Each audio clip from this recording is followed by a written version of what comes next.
මහා වංශයේ සහ ජනප්‍රවාදවල කියවෙන පරිදි ඉතිහාසයෙන් අමතක වූ රැජිනකගේ මතකයේ සැඟ වූ කුබුක් ගැටේ කුවේනිගල රාජ්‍ය බලය ස්ථීර කර ගැනීම අරමුණු කොට විජය කුමරු දේශීය කුල කුමරියක් සරණ පාවා ගැනීමට තීරණය කළ බවට ඉතිහාසයේ ජනප්‍රවාද විසින් අදටත් සාක්ෂි සපයනවා. කාලයේ ඇවෑමෙන් ඔහුට දාව ඇයට උපන් දරුවනුත් සමග වනය තුළට පලා ගොස් සැඟවුණු ස්ථානයක් ලෙස කුබුක් ගැටේ කුවේනිගල ඈත ඉතිහාසයේ සිටත් වත්මන් ජන සමාජය දක්වා ජන විශ්වාසය ජීවමානව විකාශය වනවා. භූගෝලීය වශයෙන් විමර්ශනය කරන විට එය ස්වභාවික ආරක්ෂාව ලැබිය හැකි පර්වතයක් ලෙස එහි පැමිණෙන ඕනෑම අයෙකුට වැටහෙන කරුණකි.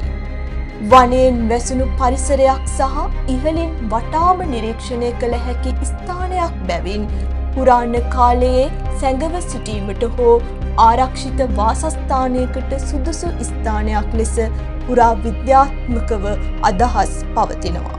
කන්ත වටා සහ ඉහළින් ගල් ගුහා ස්වභාවික ගල් ව්‍යූහය සහ මිනිස් වාසයක් සිදු වූ බවට සැක කළ හැකි ලක්ෂණ තිබෙනවා. එසේ හේයින් මෙය පුරාණ ජනාවාසයක් හෝ නිරීක්ෂණ ස්ථානයක් විය හැකි බව විද්වතුන් මත පළ කරනවා. කෙසේ වෙතත් කුවේනිගල සම්බන්ධ බොහෝ දේ නිශ්චිත විද්‍යාත්මක සාක්ෂිවලට එහා ගිය ජනප්‍රවාද සහ සම්ප්‍රදායික ඉතිහාසය මත පදනම් වනවා. එම නිසා මෙය සම්පූර්ණයෙන්ම තහවුරු කළ ඓතිහාසික ස්ථානයක්ද නැත්නම් ජන මතකය තුළ ජීවත් වන පුරාවෘත්තයක්ද යන ප්‍රශ්නය අදටත් විවෘතව පවතිනවා. එම මතවාදමය කරුණු කුවේනිගලට අදටත් සුවිශේෂී ආකර්ෂණයක් සහ නොවිසඳුණු රහස් වට්ටෝරුවක් අප හමුවේ ඉතිරි කරනවා.